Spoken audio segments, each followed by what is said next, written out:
Bueno, vamos a ir reanudando esta segunda parte del encuentro.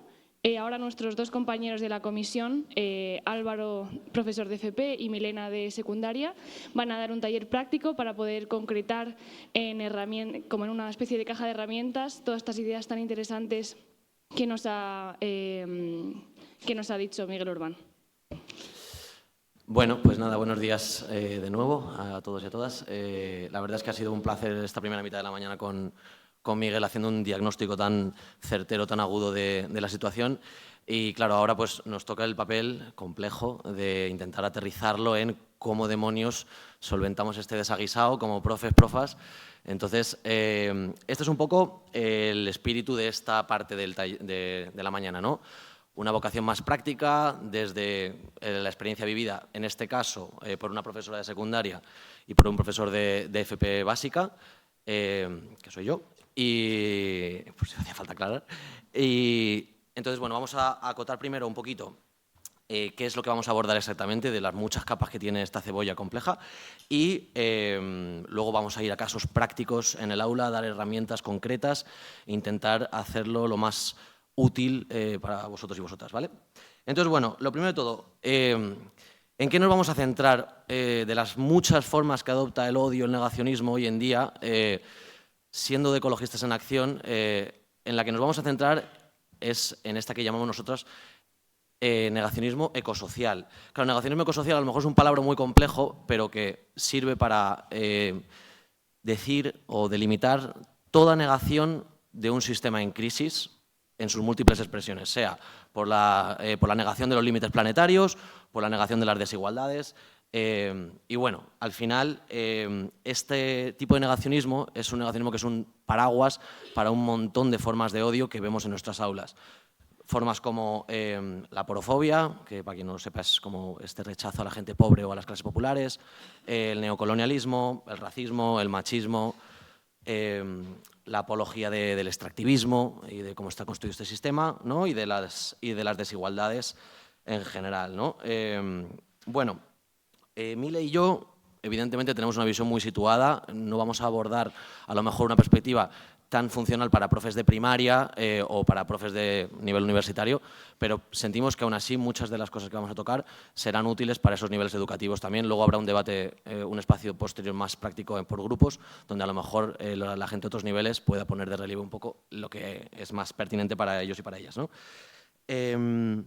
Antes de dar paso a Mile, un pequeño apunte que nos parece relevante ya de buenas a primeras, que es que, bueno, con este empuje del ecologismo, ¿no?, que decía antes Miguel Urbán, parezco yo defensor de la ONU, ¿no?, y defensor del establishment y tal, es verdad que muchas realidades de estas crisis que hemos diagnosticado tan certeramente se han hecho sentidos comunes y esto ha sido un arma de doble filo. Por un lado, se nos ha hecho un reconocimiento enorme de muchos de los problemas que hemos diagnosticado, pero efectivamente nuestra agenda, por un lado, se ha edulcorado cuando el sistema se ha apropiado de ello. Veníamos los profes a hablar de ecologismo, que sí, profe, que yo ya reciclo, a mí no me rayes. Bueno, es mucho más complejo que esto. Y luego, por otro, lo que decía Miguel Urbán también, se ha vuelto rebelde, se ha vuelto divertido ir en contra del ecologismo, ¿no? Hacemos un apunte desde ya, es sutil, pero nosotros diferenciamos mucho el odio y el negacionismo de lo que solo es provocación. Y hay que tener cuidado al entrar, porque muchas veces una provocación es divertida, pero no es exactamente lo que estamos abordando aquí, ¿vale? Y bueno, ya con esto le doy paso a Mile. Vale, pues ¿se me escucha? ¿Así mejor? Vale. La verdad que nosotras compartimos, bueno, yo creo que al 100% el análisis que ha planteado Miguel en su primera ponencia y un poco lo que veníamos trabajando en la comisión de educación, que es de donde surge todo esto que hoy venimos a contaros, es que, claro, los discursos de odio en gran parte, o los negacionismos, en gran parte vienen a resolver problemas reales, ¿vale? Problemas que existen. Lo que nosotras no estamos de acuerdo es ni en cómo lo resuelven ni que ni siquiera lo resuelvan, ¿no? O sea, voy a extenderme un poquito más en esto. Nosotras en la comisión, yo creo que, bueno, algunas que estéis repitiendo ya sabréis que nos manejamos mucho con un concepto de necesidades humanas del psicólogo Max Neff, que seguro que algunas de vosotras conocéis.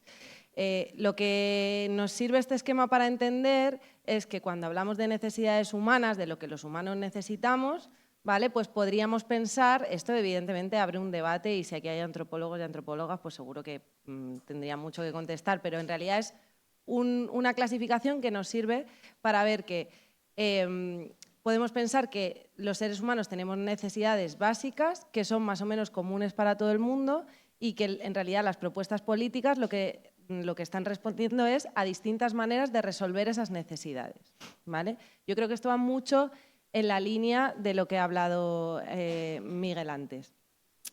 Nuestra hipótesis es que muchos de los discursos de odio que actualmente se están dirigiendo a la chavalada dan una respuesta a esas necesidades básicas que muchas veces no están cubiertas. Ahora, evidentemente, esa respuesta es fantasiosa. Eso es lo que nosotras tenemos que desvelar, es lo que nosotras tenemos que desmontar. Pero no desde desmontar a veces solo la respuesta o desde ridiculizarla o desde ¿no? dejarla en evidencia, sino identificando bien primero cuál es esa necesidad básica a la que se está apuntando. Os hemos puesto ahí un esquemita que está también en los materiales de la Nueva Cultura de la Tierra y en el libro de la Nueva Cultura de la Tierra, de estas necesidades, ¿no? Bueno, pues veis que son las mismas necesidades y hay como dos maneras de resolverlas. Digamos que la parte de arriba serían, mediante iconos está puesto, ¿no? En la imagen, la manera que se pueden resolver de manera sostenible y ecológica y la que puede ofrecer un sistema neoliberal despiadado, autoritario, ¿no? Entonces, una de las que ha hablado mucho Miguel, por seguir en la misma lógica, es la seguridad. Es decir, no podemos negar que la sensación de protección, ¿vale? Está puesto ahí, que no veo nada. Sí, está ahí, vale. No podemos negar que la necesidad de protección es una necesidad humana, ¿vale? No podemos decir, joder, ¿cómo puede ser que la gente quiera poner una valla o un muro en su casa? ¿Cómo puede ser que la gente quiera vivir en su urbanización sin que atropellen a su hijo por la calle mientras está jugando en el medio de la urbanización? O sea, no podemos sorprendernos con que esa necesidad exista. Lo que tenemos que cuestionar, desvelar, desmontar es si realmente las propuestas de extrema derecha están resolviendo esas necesidades o simplemente están, ¿no? haciendo un discurso falaz y que sabemos perfectamente que no nos lleva a nada, ¿no? En el caso de la seguridad es que se ha visto, o sea, cualquiera que escuche la radio, o sea, el nivel de anuncios de Securitas Direct es que te sangran los oídos, ¿no? Claro, ¿qué nos pasa? Que a veces nos ocurre como profes, nos ocurre desde los movimientos sociales, nos ocurre desde las propuestas políticas, las respuestas que nosotras damos a esas necesidades son más complejas que las que pueden dar, pues en este caso lo llamaremos el enemigo. Si hay una necesidad básica que es la protección, y yo te digo que tú te pones una alarma en tu casa por la que pagas 19,99 al mes y ya vas a estar protegido, joder, pues que es que está chupado, ¿vale? Si yo te digo que esa necesidad de protección la tienes que cubrir creando un tejido comunitario fuerte, pues claro, ya se complica, ¿no? ¿Sabemos que la alarma no te protege? Lo sabemos. De hecho, te desprotege, ¿vale? ¿Sabemos que el tejido comunitario te protege? Lo sabemos. Ahora, ¿cómo transmitimos eso? Pues ahí está un poco la clave, ¿no? Si ya nos cuesta un poco a veces transmitirlo entre adultas, transmitirlo a la chavalada, pues es como, tiene como otra capa, ¿no? Otra doble dificultad. Entonces, lo primero como que la metodología que os planteamos en este taller que vamos a dar ahora es, vamos a partir de lo que nos dicen los chavales en clase. En este caso vamos a hablar en masculino, porque intencionadamente, porque principalmente muchas de estas cosas, como se han dicho, la dicen los chicos, ¿vale? Aunque trataremos ese tema en específico también. Y vamos a ver qué necesidad hay detrás, qué está ofreciendo la extrema derecha para resolver esa necesidad y cómo podemos nosotros desvelar o desmontar o ofrecer, ¿no?, una alternativa que les sea útiles a nuestra chavalada, ¿vale? Sí. Vale. Esta primera parte que os vamos a contar, queríamos nombrar la fuente de donde la hemos sacado porque básicamente es que nos hemos basado en ella, que es, por si os interesa mirarlo con más atención, que es un informe, una guía didáctica de Interred creada por Tania Martínez y Amaya Herrero, ¿vale? Que es verdad que no hacen tanto enfoque en la parte ecosocial, que es un poco la que vamos nosotras a desarrollar, pero que sí que da un marco para entender, ¿vale?, bueno, pues cómo tratar esto en las aulas. Os veo con los móviles. Me viene mi profesor ahora. No, quien quiera la presentación luego la voy a colgar en el aula virtual. No, se puede pasar, ¿vale? O sea, que no hace falta que hagáis fotos porque luego podemos pasar la presentación y todos los materiales que hay. Que si le queréis hacer fotos podéis también, ¿vale? Vale, bueno, pues os vamos a aportar 4 claves que son transversales. O sea, independientemente de lo que nos digan los chavales y las chavalas en clase, creemos que estas claves son necesarias a la hora de tratar los discursos de odio en el aula, ¿vale? La primera es cuidado con el sesgo de edad o con el edadismo, como lo queramos llamar. Yo creo que cualquiera que es profe aquí, que entiendo que sois muchos profes y profas, estamos cansadas de escuchar en las salas de profesores, madre mía, los chavales de ahora, madre mía, los chavales de ahora, mira lo que me han dicho, pero cómo pueden pensar esto, es que yo cuando era pequeña, es que yo cuando iba al colegio, es que yo cuando iba al instituto. Que a ver, que hay una parte que es normal y que también necesitamos descargar y que no da para más que una conversación de un café, ¿no? Pero que confundir esa conversación de un café con una mirada política pues nos puede llevar a bastantes errores.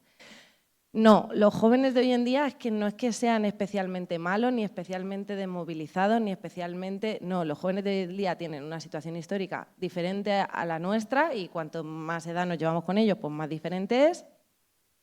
Y desde luego tienen una manera de mirar al mundo pues, correspondiente a su edad, ¿vale? Con lo cual los problemas que les interesan pues, son diferentes a los nuestros y la manera que tienen de enfrentarse a ellos es diferente. Aún así hay un montón de juventud reivindicativa que forma parte de las asambleas. Yo creo que ayer se vio y antes de ayer con el paro de Palestina que nos ha sorprendido la cantidad de alumnado que se ha movilizado al respecto. En general yo creo que lo que compartimos es que puede haber más o menos indiferencia, pero que en general el alumnado ve el genocidio en Palestina, ¿no?, de manera clara. O sea, hay que reconocer y visibilizar toda esa juventud que sí que entiende de alguna manera la realidad como nos gusta, pero es que además la que no la entiende como nos gusta, pues es que forma parte también de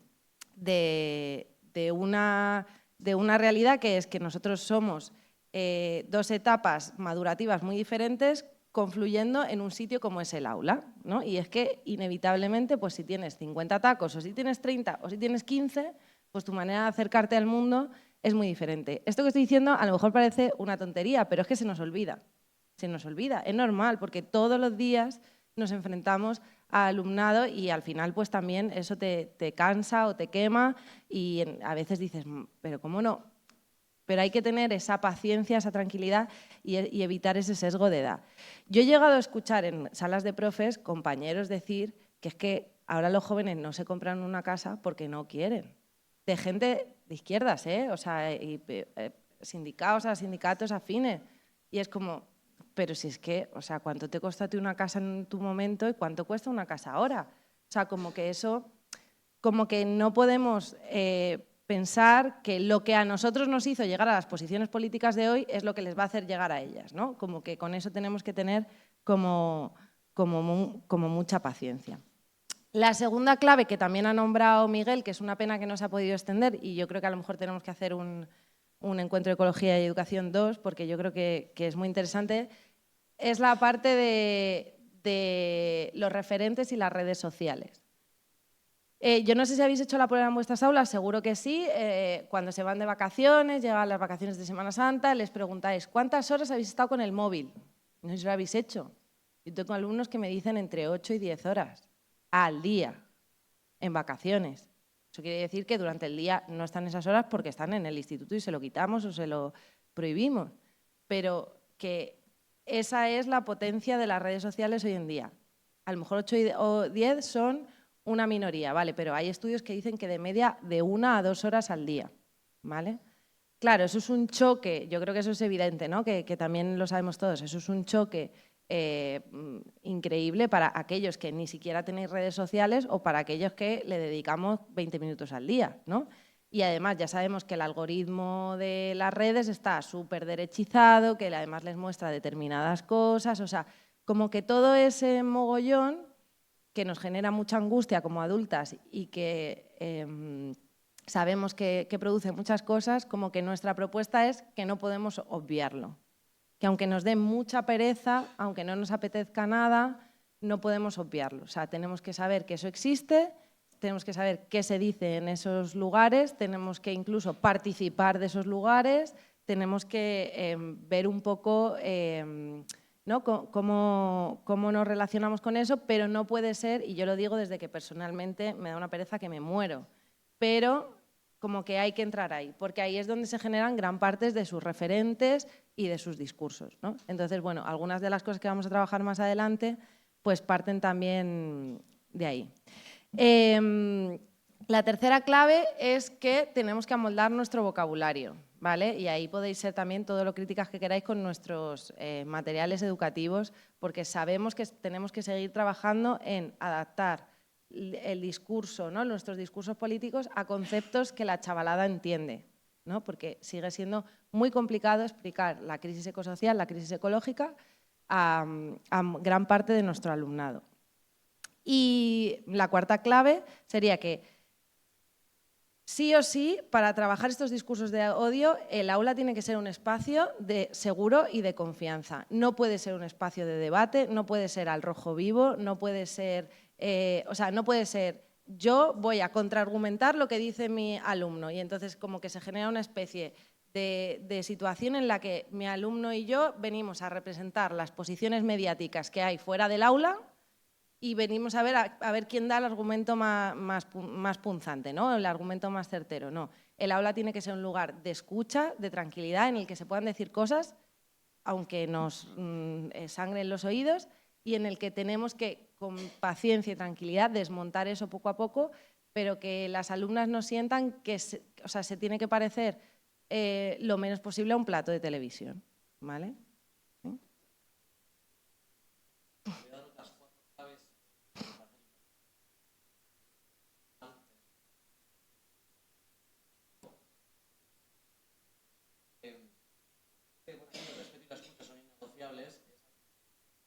Puede parecer una obviedad, a estos debates de la superioridad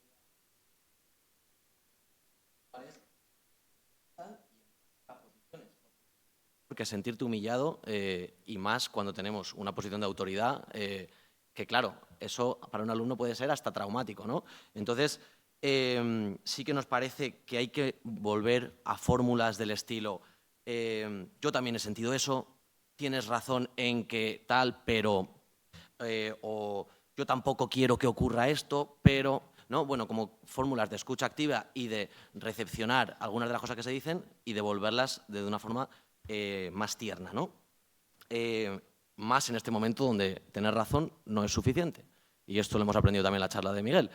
Es un momento de pasión, es un momento donde tener razón está bien, pero si no somos capaces de cuidar las formas, las emociones se lo llevarán todo de por medio, ¿no? En sexto lugar, la clave sería visibilizar el engaño. Con esto nos referimos a que la educación no puede seguir esquivando estos temas. Tenemos que sentarnos en el fuego. No vale con soy apolítico, soy neutral. Al final somos un agente de socialización política clave. Y si la contrapartida es las redes sociales y sus sesgos súper derechizados en los algoritmos, estamos poniéndolo muy fácil. Entonces, sí nos parece que pues sí, hace falta sentarse a abordar a realizar preguntas para desmontar falsas causalidades, a desmontar lógicas torcidas, a hablar de pseudoexpertos, de habladurías, ¿no? Y para esto hace falta entrenarse, hace falta contar con un cuerpo grande de estadísticas, de argumentos, que es lo que vamos a trabajar aquí, para que vayamos a estos debates también pues, con un buen armazón de argumentos, ¿no? En séptimo lugar, penúltimo, sería mantener la calma y evaluar el momento. A veces nos corresponde postergar un debate, evaluar si la tensión es demasiado alta en ciertos momentos como para tener un debate, y a veces es que esos debates en momentos de tensión altísimos pueden ser hasta contraproducentes. Entonces, a veces llevarlo a otro foro, a otra sede, a otro formato, podemos evitar esos terremotos en el aula que nos parecen importantes, ¿no? De nuevo, diferenciar la provocación del odio, que son dos cosas diferentes, y muchas veces los adolescentes, digo adolescentes porque es el perfil con el que trabajamos nosotros, ¿no? Pero es esta cosa de vamos a picarle al profe. Si yo digo que las feministas están todas locas, ya como el profe entra. Pues es verdad, o sea, y a veces hay que saber separar, ¿no? Y luego, finalmente, la última clave sería que no todo vale. En este sentido, queremos decir que buscar puntos de encuentro no puede suponer generar un espacio inseguro para ciertas personas, ¿sí? En el sentido de yo le puedo permitir al alumnado equivocarse y tener cierto margen para el aprendizaje, pero hay líneas rojas como los insultos, los descalificativos, los gritos, los derechos humanos básicos, la homofobia, el machismo, la transfobia, que hay que establecer desde un principio, cuando abordamos estos temas, como líneas rojas, ¿sí? Vale. Entonces, ya entramos en la chicha. Lo que escuchamos en las aulas de FP y secundaria. Y, ojo, en la sala de profes también. Porque no hay que dejar de decirlo. Muchas de las cosas que aquí trabajamos las escuchamos primero en la sala de profes y luego por los alumnos, ¿sí? Entonces, no vamos a abordar directamente cómo enfrentarte a tu profe de referencia negacionista, pero seguro que muchas de las cosas que aquí tocamos pueden servir y ser útiles en ese sentido, ¿no? Y lo primero que escuchamos en las aulas, y no queríamos dejar de decirlo, son muchas cosas súper interesantes y nada negacionistas. Nos parece muy clave que el árbol no nos impida ver al bosque, porque las posturas negacionistas de odio son muy visibles, muy ruidosas, pero no necesariamente son mayoritarias. Entonces, no dejemos de subrayar la cantidad de chavales y chavalas que son punta de lanza de un horizonte, vamos, infinitamente más sano que el que teníamos nosotras a su edad, ¿no? A nivel de género, a nivel de antirracismo, a nivel de anticolonialismo, como hemos visto esta semana con Palestina. Bueno, para dejarlo notado. Entonces, entramos en la primera de las cositas que nos cuentan nuestros alumnos estrella de hoy. Vale, queríamos empezar con esta porque nos parece como pues, lo más grave que se puede decir y a la vez como lo que más común podemos escuchar, ¿no? Como, profe, yo lo que quiero es ser rico, ¿no? De hecho, no sé si lo escucháis en vuestras aulas, pero es que yo todo el rato me manejo con esta afirmación, ¿no? Desde cuando les preguntas qué necesitan los seres humanos, te dicen dinero, ¿no? Desde qué te hace a ti feliz, te dicen dinero, o sea, y luego aparte como la afirmación en sí, ¿no? Como la parte de yo lo que quiero es ser rico, como que creo que es como que hoy en día está súper presente y si os fijáis y le ponéis un poco la mirada, mucho más masculino que femenino, ¿vale? Aquí, como a la hora de analizar esta frase, con esta cosa que hemos dicho de primero pensar en las necesidades y luego ya en las herramientas, como que aquí en realidad una cosa que yo me he dado cuenta con los años de la práctica educativa es que muchas veces los chavales que te dicen yo lo que quiero es ser rico, pues me acuerdo de un alumno que estábamos trabajando en materias de la nueva cultura de la tierra y salió este tema y se quedó al final de la clase y me dijo, profe, yo es que lo que quiero es ser rico para jubilar a mi madre. Entonces, no te está hablando de 50 coches, ni de 15 helicópteros, ni de tener fama ni gloria, sino que es que tiene una madre que lleva currando en B 13 horas al día y lo que quiere es poderle dar tranquilidad, ¿no? O sea, que muchas veces, yo sobre todo que trabajo en la pública de Barrios del Sur, muchas veces los chavales que me dicen yo lo que quiero es ser rico, en realidad lo que me están diciendo es yo lo que quiero es tener mis necesidades cubiertas, yo lo que quiero es poder ir al dentista y que no sea un agujero en casa, yo lo que quiero es poder llegar a fin de mes. O sea, que luego cuando escarbas en yo lo que quiero es ser rico, lo que te encuentras en realidad son necesidades que muchas veces tú con tu salario de 2.000 pavos tienes cubiertas y ellos no. Entonces tú les estás diciendo desde tu seguridad económica y desde tu ser funcionario en muchas ocasiones que, joder, hay que ver la juventud de hoy en día que quiere ser rica. Ya, pero... ¿Sabéis? Como que esa parte, aquí claro, como Madrid está tan segregado, bien lo sabéis, pues no tiene nada que ver trabajar en un cole en Vallecas que en uno en, no sé ni dónde están los que van bien, pero en Las Tablas, no sé, es que no sé ni dónde están. En La Moraleja, ahí no hay públicos, ¿no? En La Moraleja no hay públicos. Vale. Entonces, cuando la primera necesidad que identificamos es una necesidad de deseo de cubrir necesidades básicas, nuestra labor, nuestra tarea como docentes es desvelar que es mucho más probable que resuelvas esas necesidades mediante soluciones colectivas que no individuales. ¿Vale? Ahora veremos cómo. Claro, algún colegio he catado que no eran de esos y hay chavales que te dicen yo lo que quiero es ser ricos y no es que sean ricos, pero bueno, tienen una posición, digamos, aventajada, privilegiada, ¿no? en la sociedad. Que no son tantos luego, evidentemente, por cuestión de porcentaje, pero bueno, algunos hay. Y aquí lo que hay tiene que ver más con una cuestión identitaria, ¿no? Yo quiero ser rico para seguir perteneciendo a esa parte de la población, ¿no? que tiene estos privilegios. Bueno, como que aquí la tarea está más en desvelar que por mucho que seas rico tú y por mucho que tú pienses que vas a ser feliz, si tu entorno está reventado, pues no vas a ser feliz, ¿no? Que eso es lo que ahora vamos a partir. Entonces, para empezar, lo primero que hay que desmontar es que no es probable que vayas a ser rico, ¿vale? O sea, yo sé que todas las que lo tenéis, que estáis aquí, lo sabéis, pero es que los chavales no lo saben, de verdad que no lo saben, ¿vale?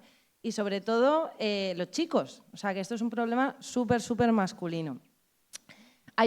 Esta gráfica que ponemos no es para trabajar en el aula, es para trabajarla aquí y que luego eso se pueda transformar al aula, ¿vale? Hay, digamos, como una transformación en lo que antes era, si yo trabajo, ¿vale?, mejoraré mis condiciones, ¿no? Ese discurso, yo creo, de la meritocracia con el que nosotros y nosotras nos hemos criado, es decir, no, porque la gente que trabaja le va bien y tú lo que tal, y lo que pasa es que la gente que es pobre es porque no trabaja, ¿no? Eso es un discurso que tiene ya muchas décadas y ahora esto se ha transformado en si invierto, seré millonario, ¿no? Como que ya el valor no está en el que trabaja más, sino en el que es más listo y invierte mejor, ¿vale? Si ya era difícil con el si yo trabajo me irá mejor, eso ya era un mito que en nuestra época nos tocaba desmontar, ¿vale? Porque ahí tenéis esta gráfica que estamos enseñando, ¿vale? Es el ascensor social, ¿vale? El número de generaciones necesarias para aquellos que nacidos con ingresos bajos se acercan a la media de ingresos de la sociedad. Vale, ahí aparece... qué difícil se me hace. Vale, ahí aparece España, ¿vale? No sé si se ve, que son 4 generaciones, ¿vale? O sea, 4 generaciones. Entonces, esta cosa que yo creo que se ha perdido un poco es algo que hay que seguir trabajando con el alumnado, ¿vale? Que el ascensor social no existe, ¿vale? Que es una anécdota, y que lo que se nos cuenta es, como siempre, el ejemplo de la excepción de la regla y para que nos sintamos motivados. Pero el tema del ascenso social es algo que hay que trabajar. Pero no solo desde el lugar que podíamos decir antes de el trabajo, ¿no? El salario, que es verdad que además, quería comentar aquí, esto a los profes siempre nos supone una contradicción muy grande trabajar eso, porque tú a la vez que le estás diciendo a un chaval que sepas que tu clase social te va a determinar todo en esta vida, a la vez le tienes que transmitir, pues si me haces los ejercicios aprobarás mi asignatura. Entonces, eso es como un poco complicado porque, por un lado, le quieres desmontar si trabajas, te irá muy bien en la vida, pero es que en mi asignatura si trabajas te irá bien. Entonces, bueno, pues esto es una contradicción con la que tenemos que trabajar porque el instituto no deja de ser, y más los institutos públicos, no dejan de ser una especie de burbuja, ¿vale?, en la que establecemos unas normas que luego les estallan en la cara, ¿vale? Y con esto del trabajo, además, yo siempre lo hablo con mis chavales. ¿Vuestros padres no trabajan? Los chavales de bajos ingresos tienen padres que trabajan muchísimas horas y trabajan un montón y no son ricos, ¿no? Y no les va bien. Entonces, bueno, como que esto es algo que hay que seguir trabajando. Pero es que además ahora hay que trabajar la parte de las apuestas, porque tenemos un problema gravísimo en las aulas con el tema de las apuestas. Una vez más, un problema masculino. Yo el año pasado, el anterior, vinieron a darnos una charla específica a la clase sobre apuestas y cuando se fue la ponente que explicó todas las razones por las cuales si apuestas pierdes, ¿vale? La clase de primero de la ESO, 12 años, se quedó en los alumnos diciendo, bueno, pero a lo mejor a mí yo sí, ¿sabes? Después de que la ponente te había desmontado eso y las chavalas, sus compañeras les decían, pero ¿no has escuchado nada? O sea, como que es un público totalmente masculino el que le está pasando esto y también se está generando una brecha con las mujeres, ¿no? Como muy importante ahí. Entonces, aquí tenemos que trabajar en el aula, ojo, la prevención. Cuando ya hay una situación de adicción, en el aula no llegamos, ¿eh? Eso está clarísimo. Pero la parte de la prevención sí se puede trabajar, ¿no? Otra cosa que siempre está bien trabajar en clase es la parte de... Espera, un momentito antes, sí. De las estafas piramidales, ¿vale? Porque como hay cientos de miles de estafas piramidales, de una manera o de otra siempre resurgen y es súper fácil trabajarlo en clase, ¿vale? Porque tú montas una estafa piramidal en el aula, ¿vale? Y entonces les dices a dos que tienen que conseguir a dos, que tienen que conseguir a dos y en 5 minutos ellos mismos se dan cuenta que va a haber gente que no consiga encontrar a otros dos porque la clase es finita, al igual que la gente con ingresos es finita. Entonces, hay cosas facilitas de trabajar, ¿vale? Que nos pueden dar herramientas para que los chavales entiendan, pues eso, ¿no? Que al final muchos de si yo invierto me haré millonario, pues por la propia lógica capitalista, ¿no? Está limitada y es difícil. Con la parte esta de yo quiero ser rico, ¿no? Porque yo me quiero resolver yo o me quiero resolver mi familia y además la felicidad me va a dar la riqueza. Bueno, esta gráfica, que insisto, no es para trabajarla en clases, para que la trabajemos aquí, es esta idea de la tesis de Sterling, no sé si os suena. Bueno, pues la tesis de Sterling es un estudio que se hizo principalmente en Estados Unidos, pero que luego se ha replicado en otros países occidentales y los resultados han sido muy parecidos, que tiene que ver con la felicidad, ¿vale? Con la percepción de felicidad. Y lo que plantea esta tesis es que efectivamente cuando tú preguntas en una sociedad qué nivel de felicidad tienes, pues las personas con mayores ingresos tienen mayor felicidad. Pero si tú comparas dos sociedades en las que, por ejemplo, uno, el nivel de ingresos es de 1.000 euros y en el otro 1.500, por hacerlo fácil, el nivel de felicidad es el mismo, ¿vale? De los que tienen mayores ingresos, ¿vale? Con lo cual, digamos que está comprobado que no es que a mayor capital, mayor felicidad, ¿vale? Sino que hay una sensación relativa de felicidad. Pero es que es más, en Estados Unidos el nivel máximo de felicidad, que eso explica mucho también de lo que estamos viendo ahora con Trump, se alcanzó en 1950, ¿vale? En 1950, cuando el nivel de ingresos per cápita, ¿vale? Cuando el nivel de ingresos per cápita adaptado al dinero de ahora, no el que fue, sino adaptable, era más o menos de unos 15.000 dólares anuales. O sea, la gente se sentía más feliz que nunca con 15.000 dólares anuales, ¿vale? Y desde entonces el ingreso medio en Estados Unidos se ha cuadriplicado, la gente tiene 4 veces más dinero y sin embargo se sienten igual de felices o infelices, ¿vale? ¿Qué quiere decir esto? Pues que está comprobado, ¿vale? Comprobado que el dinero no da la felicidad, ¿vale? O sea, que está comprobado y este tema hay que hablarlo así con los alumnos en clase, porque de repente, como lo han escuchado tantas veces, que si se lo decimos desde una posición más, pues es que yo, que además soy la profe hippie, ya luego te das cuenta que no tengo nada que ver contigo, no sé qué, a mí el dinero no me da la felicidad, pues te dicen, bueno, pues a ti no, pero a mí sí. Pero si tú les cuentas que es algo que ya se ha estudiado y que se ha visto y que es así, ¿vale? Pues eso cambia un poco, ¿no? Por lo menos abre algunas ventanas. Lo que ven estos estudios, cuando se han ido profundizando, que se sigue profundizando y estudiando en ellos, es que una cosa que supongo que sabréis, que las sociedades son más infelices cuanto más desiguales son, ¿vale? O sea, que en el fondo lo que da la felicidad es vivir en sociedades más igualitarias, ¿vale? ¿Por qué? Por lo que yo os decía antes de, hay que desmontar esto de que si yo estoy bien, pero mi entorno está reventado, yo no voy a poder ser feliz.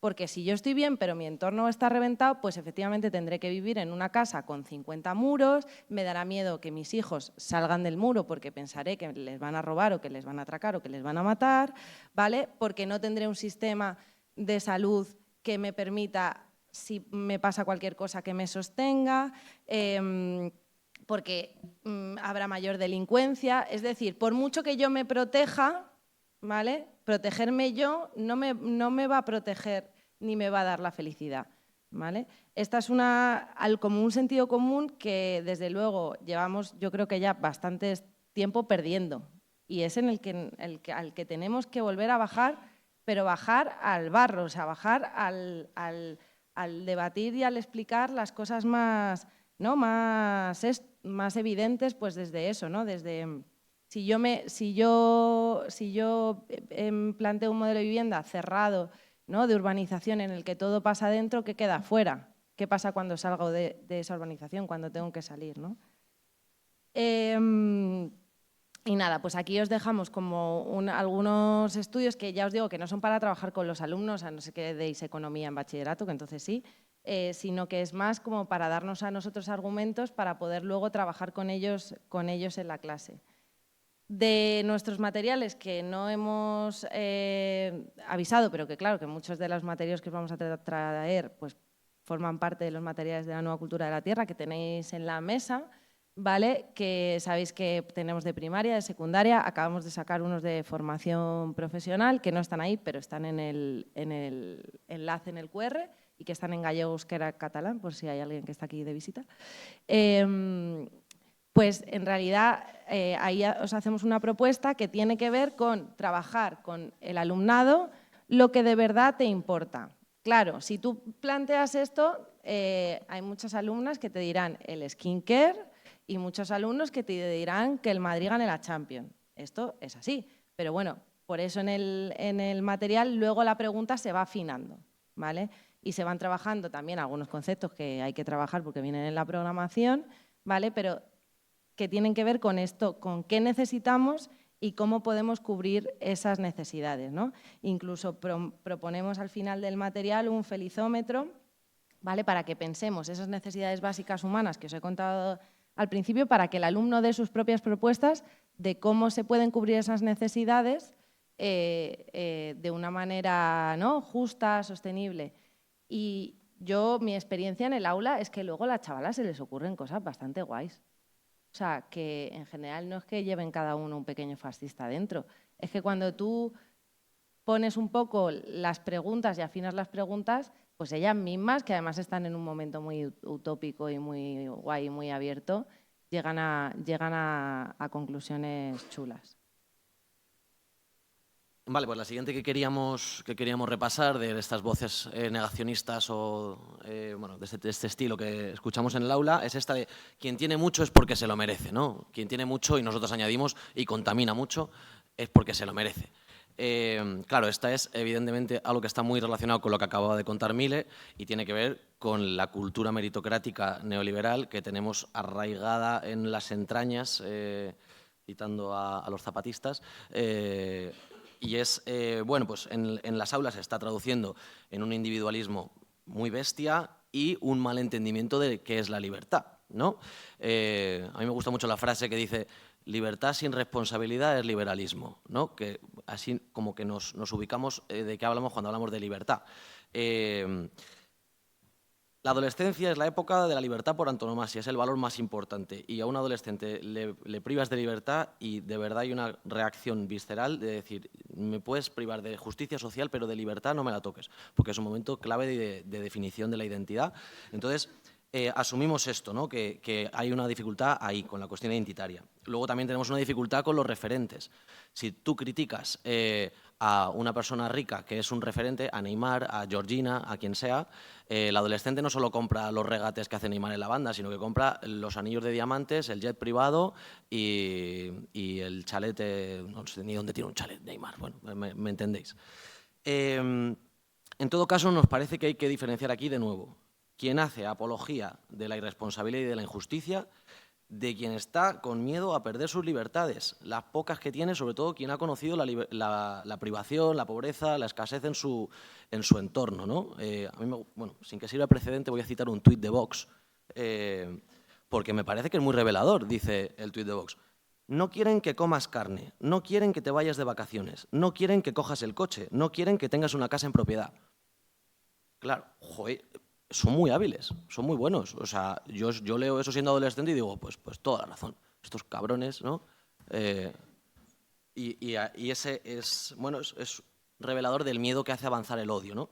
Entonces, bueno, nos parecía importante traer aquí la pregunta ¿qué es ser rico? Porque hoy en día el nivel de desigualdades que trabajamos es muy difícil de entender porque no lo vemos representado muchas veces a escala, ¿no? Entonces, os traemos aquí una herramienta que a mí me gusta mucho, no la voy a proyectar entera porque podríamos tirarnos el día entero, pero es una proyección de la riqueza del 0,01% más rico a escala. Sí, en este caso de Jeff Bezos.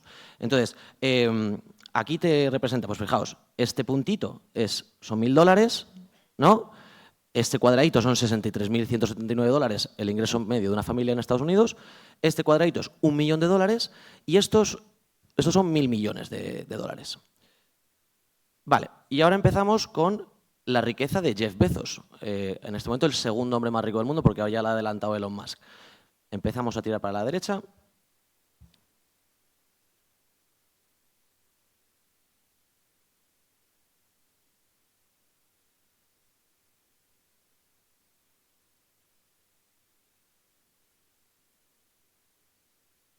Puedo sostenerlo, el silencio. Literalmente es inimaginable el volumen de riqueza que se maneja por algunos de estos 1.000 millonarios. Y hay que llevar al aula que nadie puede merecer ni necesitar tanta riqueza, ¿no? Entonces, este es chulísimo porque aquí te va comparando poco a poco, mientras yo sigo avanzando, como veis ahí va tirando todavía. Te va comparando este volumen de riqueza con algunos de los costes reales de medidas sociales que podemos necesitar en nuestras sociedades. Yo qué sé, becas comedor, cosas así, ¿no? Pues ¿qué porcentaje de esa riqueza sería necesario para estas transformaciones? ¿Sí? Bueno, estamos ya terminando. Cada 10 píxeles equivalen en recordatorio a $5 millones. Voy a seguir un poquito más porque creo que sigue siendo interesante. Sigo. Ya casi estamos llegando al final. Vale, me queda poco, Queda poco, estamos llegando. Vale, es broma, llevamos solo un tercio del camino. O sea, voy a parar. Pero estamos en 40 y muchos miles de millones de dólares. Entonces, podríamos seguir así. Luego lo compara con los 10.000 millonarios más grandes del mundo. Imaginaros cuánto tiempo te puedes tirar en el aula scrolleando, ¿no? Bueno, vuelvo a la presentación.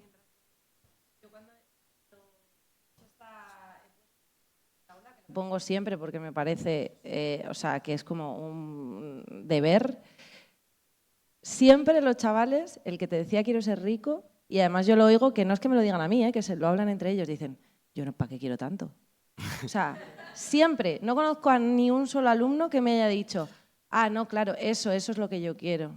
Es que es ridículo, o sea. Total. Y bueno, pues si hace falta reforzar esto, algunos datitos impactantes de desigualdad de Oxfam, que os dejamos ahí colgados.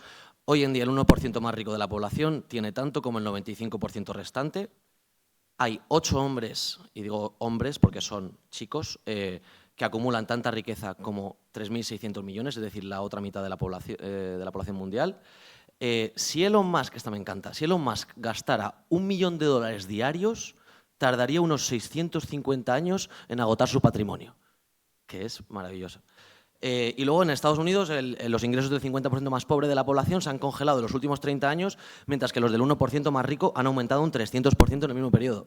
Esto está muy bien porque sirve para contrarrestar esa voz de, bueno, pues será profe porque se lo ha ganado, porque se lo ha currado, cúrratelo tú, ¿no? ¿Qué pasa? Hay 50% de vagos en cada país que se pasan el día tirados en una acera mientras hay 1000 millonarios esforzándose locamente en su garaje para sacar nuevas startups, ¿no?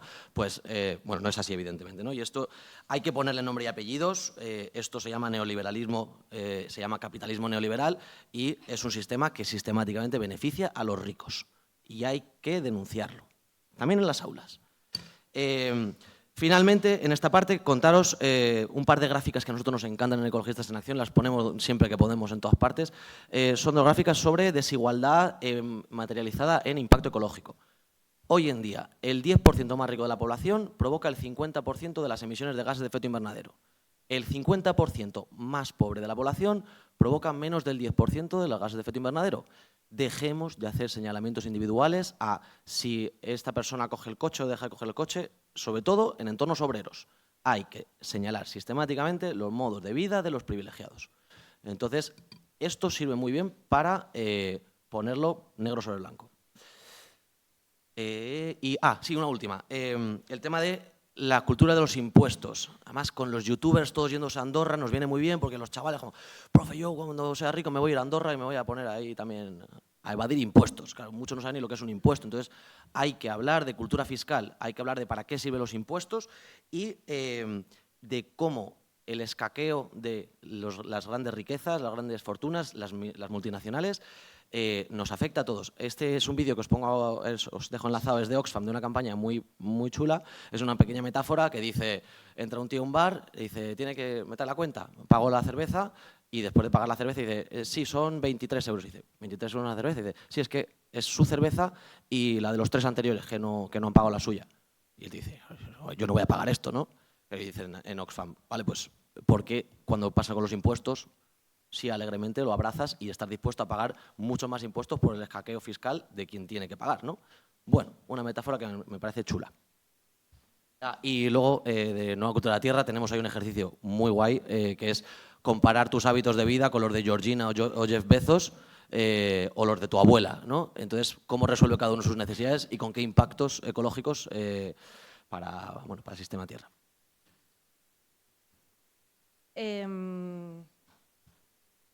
Dame un segundito. ¿Dónde estoy? Aquí. Vale. Bueno, esta frase nosotros la escuchamos sobre todo post contar la crisis ecológica.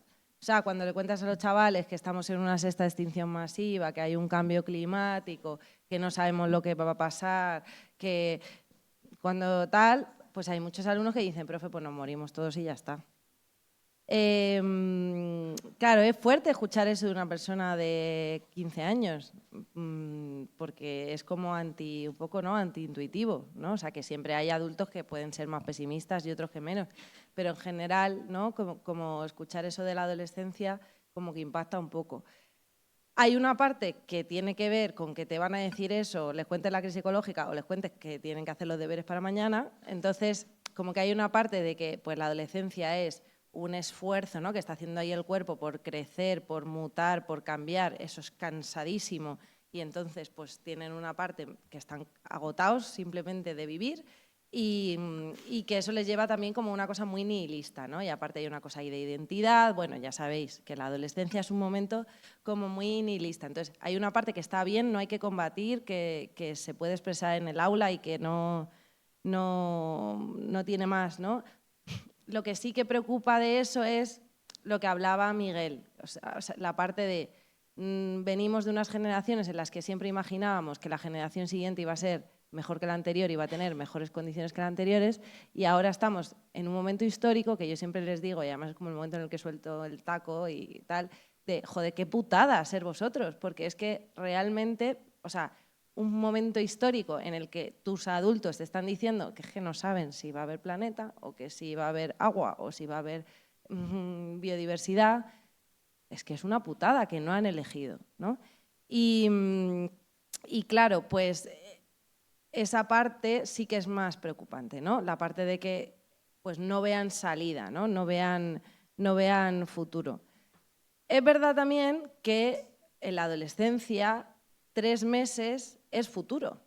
O sea, que también ahí tenemos mucha diferencia, que lo compartimos con muchas cosas, ¿no? Es una etapa en la que pensar en un escenario del IPCC de aquí a 30 años o 50 años, yo sí que veo que hay alumnas así más de bachillerato que ya sí que se empiezan a preocupar, incluso que piensan en que ellas ya quieren tener hijos, o sea, que se imaginan con hijos y entonces como que sí que les preocupa, ¿no? Como el futuro, pero hay otros que lo que están viviendo es como un full ahora, ¿no? Entonces, bueno, ese es un buen mix que se da en el aula entre nosotras que por nuestra etapa madurativa, que también tenemos etapas madurativas, pues estamos mucho más en el futuro, ¿no? Y ellas que están totalmente en el presente. Nosotros aquí creemos que cuando pensamos en el futuro, en esta parte de, que podríamos decir, continuando con nuestros trabajos anteriores, qué escenarios sostenibles y deseables le damos a la adolescencia, porque muchas veces hemos trabajado aquí en la Comisión y en Ecologistas de Nación, qué futuros sostenibles y deseables nos damos, ¿no? Las adultas. Cuando lo hablamos con la chavalada, tenemos que acordarnos de esa parte que contaba Miguel también, de, ojo, que nos estamos convirtiendo en la institución. Ojo que estamos asfixiando un poco la potencia y la radicalidad de lo que es ser adolescente y que además nosotros no lo vivimos así. Nosotros, nuestra adolescencia, éramos la alternativa o éramos la radicalidad, ¿no? Tenemos que plantear esos futuros escenarios sostenibles y deseables para la chavalada muy abiertos a lo que ellas tengan que aportar. Y que sobre todo no sean un manual de recetas, ¿no? Que lo que hagamos es plantearles escenarios en los que, por supuesto, quepa la utopía, ¿no? Y que también lo que nos corresponde, sobre todo como profes, si ya es tu tío, ya es tu tal, o si es otro tipo de relación, pues a lo mejor es más el diálogo de igual a igual, pero tú como profe, como facilitador en el aula, lo que te toca es un poco facilitar que ellos puedan, ¿no? Desplegar su utopía, ¿no? Que puedan desplegar su radicalidad. Porque si nosotros no permitimos que desplieguen su radicalidad, pues ya nos estamos dando cuenta que hay otros que sí que lo permiten, ¿vale? Si no les dejamos que ser radical forme parte de ser ecologista, o sea, si tú cuando planteas los problemas de la crisis ecológica o de la crisis social, resulta que es prácticamente un trabajo, tienes que tener como una formación para dar todo con la clave de todas las alternativas y tal, porque todas son contraproducentes, me explico mejor. Si los chavales dicen, bueno, pues yo qué sé, pues vamos en coche eléctrico, y tú les dices, no, porque el coche eléctrico, y dicen ellos, bueno, pues no sé, en patinete, ya bueno, pero es que el patinete, ya bueno, pues, o sea, como que hay un momento en el que les podemos frustrar tanto que, claro, eso ni es una utopía ni es nada, ¿no? Utopía entendido como un escenario. Entonces, tenemos que ser como muy flexibles, como acoger lo que dicen y en vez de dar nosotros la respuesta, afinar la pregunta, ¿vale? No, lo que nos parece lo más sensible es, si tú les preguntas de manera más o menos, o sea, si tú afinas la pregunta, muchas veces ellas llegan a la conclusión. Yo hay un truco que tengo para primero de bachillerato, que yo os lo transmito por si os sirve, ahora os cuento los materiales, que es que yo les hago hacer un debate sobre la crisis ecosocial, y lo hacen ellas, pero les digo crisis ecosocial. Y resulta que en Google todo lo que es crisis ecosocial es nuestro, ¿vale? Todavía no se han quedado al término. Si tú les dices crisis ecológica o crisis ambiental, ahí tienes a Naturgy, el BBVA, Iberdrola, no sé qué. Pero si dices crisis ecosocial, anda, pues todos los materiales son nuestros. Entonces, lo voy a decir bajito para que no se enteren. Entonces, yo no les digo cuáles son las propuestas, yo les digo que las propuestas tienen que resolver la crisis ecosocial, ¿vale? Y entonces de repente ellos plantean las propuestas como suyas, porque son lo que han encontrado en Internet y porque de alguna manera es lo que la lógica les va dando. Pero ya no las he dado yo, eso lo planteo con bachillerato, ¿vale? Que evidentemente tienen muchísima más autonomía. En la parte de los materiales de la nueva cultura de la tierra, de secundaria, hay algunos ejercicios que no dan la respuesta, no te dicen, mira, un centro educativo tendría que ser así. No, te dicen, ¿cómo harías tú un centro educativo para que fuera así, así, así, así? Pues a mí me han puesto Starbucks ecológicos. Me parece bien, no me voy a meter con que pongas un Starbucks ecológico. Suficiente que le has puesto el apellido ecológico, ¿vale? Porque es que si no, es que les ahogamos, ¿vale? Porque han puesto un Starbucks ecológico y han plantado 5 árboles en el patio. Bueno, pues ya está, pues me como el Starbucks. Me da igual, me como el Starbucks. O han puesto un coche volando. Bueno, pues un coche volando, me da igual el coche volando. Pero han puesto, saben todos, me han puesto un huerto en el porque saben que de lógica tenemos que comer de cercanía. Tenemos que poder tener esa flexibilidad en el aula que muchas veces nos cuesta, sobre todo a las que más estamos, digamos, militando en esto, porque claro, tenemos luego ese pensarlo, ¿no?, por nosotras, y dar mucho espacio a que no va a salir perfecto, pero lo importante es la lógica general. Y para eso, y además lo siente mucho menos imposición, de verdad, mucho mejor la pregunta que la respuesta. Y ahí los materiales, la verdad que como que ayudan en eso, ¿no? Y luego está el famoso material primigenio de la comisión, que es las 99 preguntas, también si lo conocéis, que es eso, ¿no? Como qué preguntas hacer que puedan ser interesantes. Vale, la siguiente que escuchamos es, mientras aquí no pase todo bien, lo primero es proteger a los de aquí, ¿no? Que esta ya se acerca más a posiciones ultranacionalistas, xenófobas, anti-inmigración. Entonces, bueno, aquí a nivel de diagnóstico sí que pensábamos, ¿quiénes son los de aquí, no? Nos cuesta a veces diferenciar nuestras lealtades a los adultos, no os digo ya a los adolescentes y a las personas jóvenes, entender bien hasta dónde llega nuestra solidaridad, ¿no? Entonces, hasta cierto punto hay que ser un poco comprensivos con esta aparición de discursos nacionalistas, que tratan también de definir un poco la identidad, ¿no? Pero claro, ¿cuál es nuestro papel como educadores y educadoras? Creemos nosotras esta búsqueda de la ciudadanía global, que es un término un poco cacareado en educación, pero que sí que tiene cosas muy, muy relevantes, que es extender los círculos de solidaridad cada vez a cosas mayores y muchas veces muy antisistema, como es salirse de la lógica de los países, ¿no? En todo caso, creemos que hay que visibilizar las trampas de, bueno, ahí ponemos ecofascismos, después de la charla esta mañana creo que habría que llamarlo ecoautoritarismo reaccionario, pero por no complejizarlo más, básicamente son estas estrategias, ¿no?, que se basan en el sostenimiento de unos a costa de otros. Y esto es un elemento fundacional del capitalismo y sobre todo también un elemento de las crisis raciales del capitalismo, ¿no? Son las personas no blancas, casualmente, las que siempre están excluidas en primer lugar y en mayor medida de la tarta del capitalismo. Entonces, por ir un poquito avanzando, que nos empieza a apretar el tiempo, a nivel de herramientas, necesitamos entender con el alumnado que una crisis global solo puede tener respuestas globales. Cualquier otra cosa es una trampa discursiva y hay que desmontarla, ¿sí? Hay 1000 herramientas para visibilizar cómo la crisis climática, la pérdida de biodiversidad, el sobrepasar límites planetarios no se puede hacer solo en clave local o regional o nacional, ¿sí? Aquí hay este es un vídeo sobre la subida de las temperaturas a nivel global desde la época industrial preindustrial hasta ahora, que son 30 segundos, pero es súper salvaje, no lo voy a poner pero es muy ilustrativo, está aquí enlazado. Y luego, pues, un análisis local de cómo el cambio climático está llegando, la emergencia climática está llegando a las ciudades en concreto. Pues, por ejemplo, este es un gráfico en Madrid, con datos actualizados hasta 2024, ¿no?, con la subida de temperatura ya de 2 grados por encima de la media preindustrial. Bueno, ahí decimos también, claro, no se puede externalizar indefinidamente, porque con externalizar nos referimos a esta cosa de, bueno, vamos empujando, que es la estrategia tradicional del capitalismo, la de mientras esté al otro lado de la frontera de Melilla, todo bien, ¿no? Esto indefinidamente ya no lo podemos hacer, lo hemos visto con los incendios, lo hemos visto con la Dana, hay que entender que la crisis ecosocial ya está aquí, esto es duro, no hay que edulcorar la gravedad, porque es que es real y lo van a ver, pero bueno, hay que también, como decía Mile, dar alternativas, ¿sí?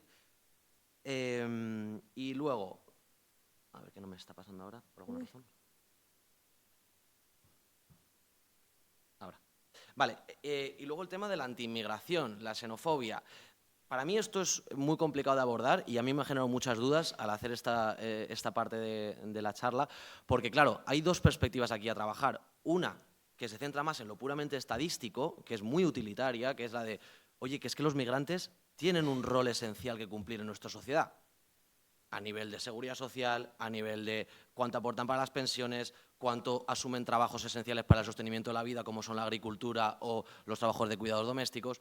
Pero claro, en realidad eso nos mete en una lógica torcida, porque el marco nos lo ha establecido la extrema derecha. Nos ha dicho, tienen que demostrar que son válidos, no vale cualquier inmigrante, ¿no? Es como, no compremos ese marco, aún así tengamos estadísticas a mano por si acaso hay que tirar de ellas. Yo soy partidario de, las tengo, sé que los migrantes aportan el 10% de los ingresos de la Seguridad Social y son solo el 1% del gasto. Sé que aportan más de 10.000 millones al sistema de pensiones.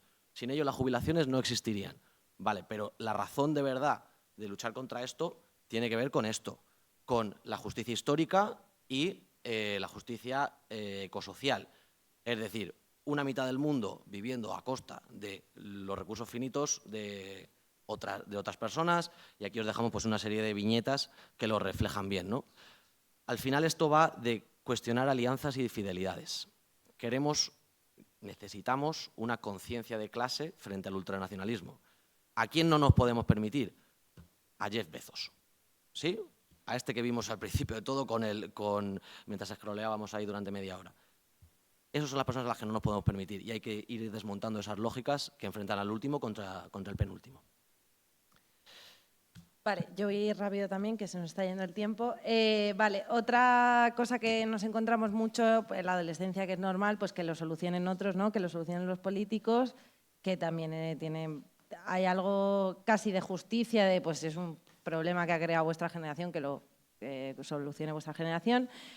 Hay algo también que yo lo oigo entre las adultas y me incluyo, ¿no? de una sensación de desborde informativo y de desborde de complejidad de la crisis que de alguna manera te hacen desconectarte, ¿no? O sea, que te hacen un poco plantearte como que lo único posible es como desconectarte de eso, ¿no? Es como un bálsamo. Aquí, más allá de eso, que sería como un análisis general, también recordar que la generación actual, que ahora mismo se encuentra en los institutos y en los lugares de formación, en realidad ha vivido un momento de relativa estabilidad política o, en el caso de la población que viene de otros países, de proyecto político frustrado, porque normalmente las personas que emigran vienen de países cuyos proyectos políticos han sido frustrados. ¿Esto qué quiere decir? Pues que ellos tienen una vivencia de que o bien las cosas son como son y nada las cambia, o bien pues los políticos en realidad son unos inútiles y no te solucionan nada, ¿no? O sea, como que esas son las dos vivencias. Y el evento histórico más importante que han tenido esta generación es la pandemia. Y recordemos que en la pandemia lo que había que hacer, lo que tuvimos que hacer es no hacer nada. O sea, lo que había que hacer era no hacer nada. Entonces, no es lo mismo vivir en una generación, ¿no? que vive un movimiento del no a la guerra y eso tiene como consecuencia que se ganan unas elecciones y las tropas se retiran, que vivir en una generación en la que lo que tienes que hacer es no hacer nada, ¿no? Que ya lo van a solucionar otras personas. Entonces, eso es importante. Para aquí nosotras pues, nos parecen fundamentales las profes de historia, ¿no? Como que todo lo que sea entender la cosa más marxista del mundo, ¿no? Entender que los seres humanos hacemos nuestra propia historia, pues es como una cosa que hay que seguir trabajando en las aulas. Es muy importante trabajar la historia, ¿vale? El movimiento obrero, de los pueblos indígenas, del feminismo, de los derechos civiles y también como trabajar situaciones actuales. Pedro Sánchez de verdad hubiera hecho la ley esa que ha hecho, el decreto no sé qué, si realmente la ciudadanía en España no se hubiera movilizado como se ha movilizado? Yo, vamos, tengo clarísimo que no, ¿no? O sea que eso ha sido una consecuencia de nuestras movilizaciones. Y aquí hay un material muy chulo, que bueno, hay otro material de la Nueva Cultura de la Tierra, pero por traeros otras cosas también, que es una guía didáctica sobre memorias de las luchas vecinales en Madrid. O sea, que es muy chulo que si tú trabajas en Usera puedas trabajar las luchas vecinales que ha habido en ese propio barrio, porque los chavales de repente flipan con saber que determinadas cosas en sus barrios han sido producto de sus luchas vecinales. Genial. Vale, pues ahora vamos a entrar como en una especie de cajón desastre de afirmaciones que lo que podríamos llamar negacionismo ecológico en sentido estricto, ¿no? Que son los 2 o 3 grados dan igual, siempre ha habido incendios, pues pongo el aire y punto, de verdad importa tanto que se extingan las ballenas, pero ¿cómo voy a vivir yo sin carne, profe? ¿Por qué lo llaman Dana si todo ha sido la gota fría toda la vida, ¿no? Bueno, todas estos comentarios son expresiones de un mal que trasciende con mucho a la adolescencia, que es la desconexión del funcionamiento de la biosfera y de la complejidad de los equilibrios de los ecosistemas, ¿no? Entonces, bueno, ahí evidentemente nos pasa que esto no es solo ignorancia, también hay una apuesta política detrás de que se promuevan muchas de estas visiones, que tenía que ver con lo que decía Miguel Urbán antes. Si la extrema derecha hace una promesa de retorno a un pasado de abundancia, ausencia de límites, irresponsabilidad, ¿no? La crisis ecológica hay que negarla, porque nos hace una enmienda a la totalidad a esta vuelta al pasado. No es posible, ¿no? Entonces, bueno, nuestra experiencia nos dice que generar cultura científica sí, pero no es suficiente. Necesitamos una conexión emocional y espiritual con temas de ecología y naturaleza. Una que es complicada obtener solamente dentro de las paredes de un aula. Spoiler, hay que sacar a los chicos al campo. Los chicos y las chicas, perdón. Entonces, bueno, ahí ponemos como que la simplificación de la realidad a veces es una expresión de la incomprensión, de la sensación de estoy desbordado, no tengo control ante nada. Han subido 2 grados, pues mira, yo qué sé, 2 grados, que yo son 2 grados, yo de 27 a 29 no me entero, ¿no? Bueno, ahí hay muchas herramientas para llevarlo por otro lado. Por supuesto, esto es un clásico. Yo he visto un vídeo que tal, me han contado que necesitamos una alfabetización mediática urgente, que nos ponga a diferenciar con nuestro alumnado qué es una fuente fiable de una fuente que no lo es, ¿sí? Entonces, ¿cuál es nuestra suerte? La ciencia está de nuestro lado, el consenso científico es abrumador, podemos traer informes del panel intergubernamental del cambio climático, de la NASA, de quien queráis, y es muy fácil desmontar habladurías y a pseudoexpertos, ¿no? Os dejamos ahí enlazados algunos por si los queréis utilizar. Lo que decíamos de necesitamos educar en la naturaleza, a veces esto no es posible, pero hay cosas muy tontas como poner un documental bonito de animales. O sea, esto parece una chorrada, pero yo veo Planeta Tierra, y vale, yo soy a lo mejor un friki de esto porque milito en esto, pero es una cosa que te emociona y que dices, uy, es que esto lo quiero proteger. Eso es mucho más bonito a veces que todo está devastado, es un horror, nos encaminamos al apocalipsis, ¿no? Es bonito también que los alumnos y las alumnas tengan esta oportunidad de vincularse desde la curiosidad, la anécdota, la belleza también, ¿no? Y luego necesitamos hablar del sistema agroalimentario y de alternativas de consumo. Tenemos un gigantesco problema con cómo producimos y consumimos alimentos. En Ecologistas hemos hablado de ello 50.000 veces.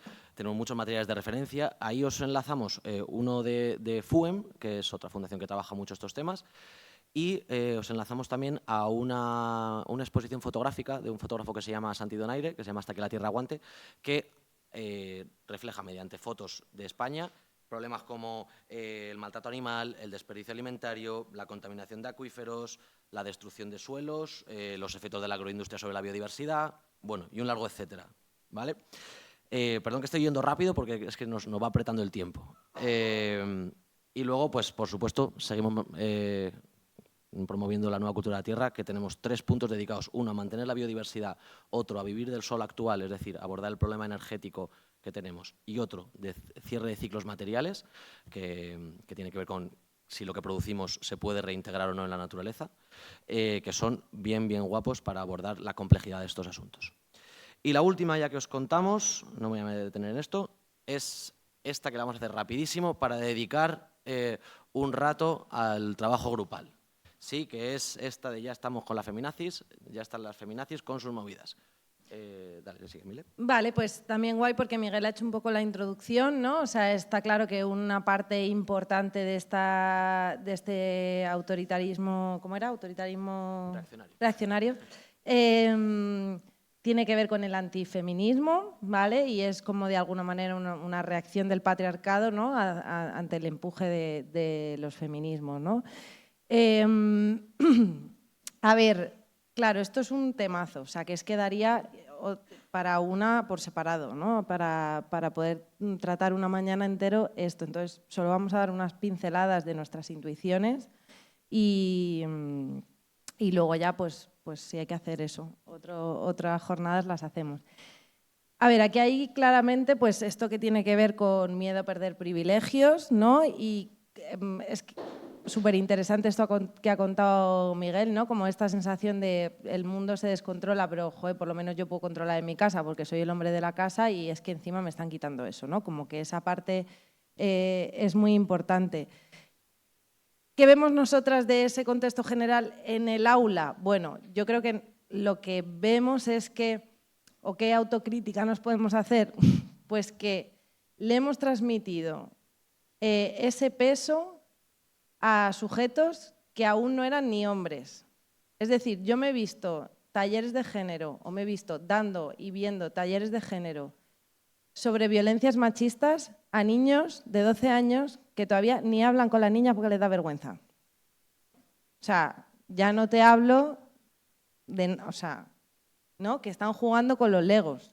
Entonces, no hemos sabido adaptar o no hemos adaptado lo suficiente lo que nos estaba pasando a nosotras como adultas al contexto del aula, ¿vale? Y eso, pues, genera pues, ciertas disonancias. Y luego, con el tema de los hombres, esto es un clásico, pero es que es así. Todavía seguimos estando muy ausentes en el tema de género, entonces nos toca organizarnos, nos toca ser mucho más referentes y explicar que en este tema de la conquista de la igualdad de género tenemos muchas cosas que ganar a nivel hombres y a nivel de relaciones personales, sobre todo a nivel de amistades sexoafectivas, familiares. Por supuesto, relaciones más sanas y honestas, que nuestra libertad no sea a costa de la de las demás personas y un mundo libre de violencia para el mayor número de personas, incluyendo las mujeres de los chicos más antifeministas. O sea, me refiero a las mujeres del entorno de los chicos más antifeministas, que esto lo entienden muy rápido, ¿no? ¿Qué querrías para tu madre y para tu hermana y para tu pareja? Venga, vamos a trabajar un poco desde ahí también. Tampoco queremos engañar, que el feminismo es incómodo y es duro para los hombres, y esto también hay que hablar con los chicos desde ahí. Para nadie es fácil revisar algunas conductas que forman parte de una normalidad que tienes súper integrada y es violenta, pero hay que revisarla, no hay más tutía, ¿no? Entonces tampoco prometamos el oro y el moro de que va a ser todo un camino de rosas y el día de mañana, profe, es que yo he llegado y me han dicho que no puedo hablar 4 veces seguidas en el grupo. Bueno, pues es que a lo mejor toca callarse un rato, ¿no? Bueno.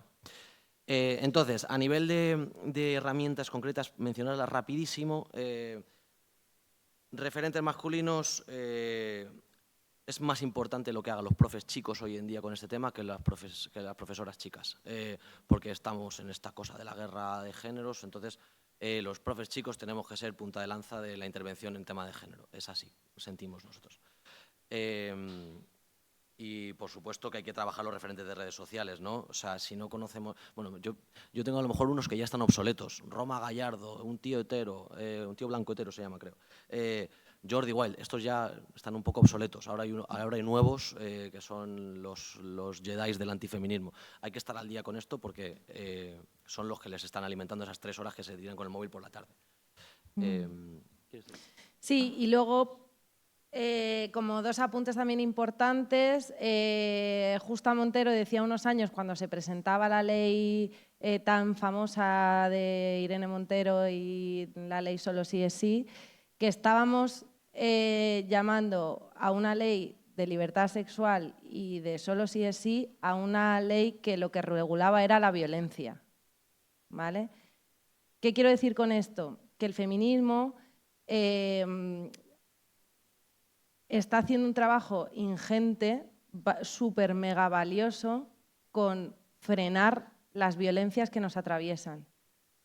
Pero no podemos olvidarnos que ese trabajo es frenar las violencias. Y hay que hacer otro, que también hacen las feministas y que a lo mejor no lo hace tanto la política institucional, y eso es lo que de alguna manera nos está rebotando, las deudas de la política institucional, que tiene que ver con generar imaginarios deseables también en cuestiones de género y feministas.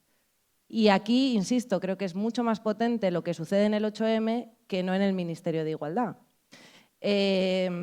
Por bajarlo al aula, yo me he visto como profe de biología que cuando empecé a dar biología, el temario de diversidad y sexualidad humanas que se tiene que dar en biología, aunque muchos profes y profas no lo dan, pero lo tenemos que dar, era ETS, ¿vale?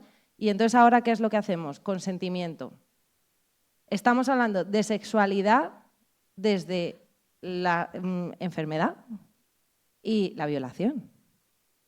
En vez de hablar de sexualidad, de todo lo rico y positivo que nos trae la sexualidad, que por supuesto también hay que hacerlo de manera segura y en espacios seguros, ¿no?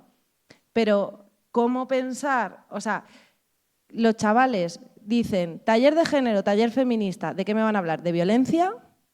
¿De cómo prevenir que me pongan drogas en las copas? ¿De que no me violen? ¿De que los chavales somos unos agresores? Entonces, claro, ¿cómo no van a tener una reacción antifeminista si cuando viene la que le toca dar el taller de género, de todo lo que hablamos es de cosas malas? Y además en las que hay unos culpables que son unos chavales de 14 años que no se han dado ni un beso. Entonces, como que tenemos que pensar que hablar de feminismo es tiene que ser de hablar de cosas deseables, posibles, de hablar de libertad. Tenemos que recuperar desde el feminismo que un mundo más feminista es un mundo más libre para todas, para todos y para todes. Y eso tiene que estar de manera transversal, porque ahora por la institucionalización de estas movidas, porque efectivamente la de biología no lo da y entonces no lo da porque viene una a dar un taller, porque la que da el taller tiene una... al final de verdad que estamos hablando de violencias en las aulas y las relacionamos con el feminismo. Y eso es una pata, pero un mundo más feminista es un mundo más libre, más deseable y en el que ahí sí que somos más felices, ¿no? Dos herramientas rápidas a mencionar aquí. Por un lado, de tema de vigencia del problema, salían estas encuestas de el feminismo se ha pasado de frenada, los hombres ahora estamos discriminados. Bueno, pues si hace falta tirar de estadísticas, dejamos ahí una compilación de gráficas sobre temas como brecha salarial, violencia sexual, feminicidios, brechas en pensiones. Bueno, hay una serie de temas ahí que los dejamos enlazados para quien tenga que tirar de estadísticas. Eso es un poco más clásico a nivel de herramienta pedagógica, pero una muy potente es esta de Brothers. Brothers es una herramienta justamente para luchar contra la lógica forocoches, que nos decía antes Miguel Urbán. Brothers es un espacio seguro donde chicos, y se subraya que son chicos, pueden volcar sus inseguridades, miedos, frustraciones en temas de sexualidad y género en un espacio protegido con expertos, sociólogos y educadores que se han formado en género y que darán respuesta desde otros códigos que no son los de forocoches, por si queremos recomendar esto para chicos que necesitan este tipo de espacios, ¿no? Y ya está. Vale, y entonces ahora os devolvemos la pregunta, ¿vale? Entonces, ahora lo que vamos a hacer es un trabajo por grupos, ¿vale? En la que nos gustaría que, porque hemos intentado recoger muchas de las cosas que se dicen en el aula, pero estamos seguras, primero por nuestro sesgo y seguro porque no las habíamos escuchado, se nos habrán olvidado, que en vuestras aulas se dicen más cosas, ¿no? Entonces, la idea es hacer grupos que alguien suelte una propuesta, ¿no? De pues yo en el aula me encuentro con esto, no sé cómo tratar con ello, y que el grupo pueda hacer un análisis como el que hemos hecho parecido nosotros, ¿no? Un diagnóstico, qué necesidades creemos que hay detrás, y que luego podamos dar herramientas, argumentos, cambio de punto de vista, y os dejamos las claves, las 8 claves que hemos dicho al principio, ¿vale? A la derecha para que podáis aplicarlas en todo momento. Y si no, os lo diremos. Si os parece, es la 1:13, nos hemos comido 13 minutitos de este espacio, perdonad, porque también muchos habréis venido también para compartir. Hacemos grupos de unas 8... 12 yo ¿sí? creo. 12. Sí, Vale. yo creo que 5 grupos, para que luego Vale.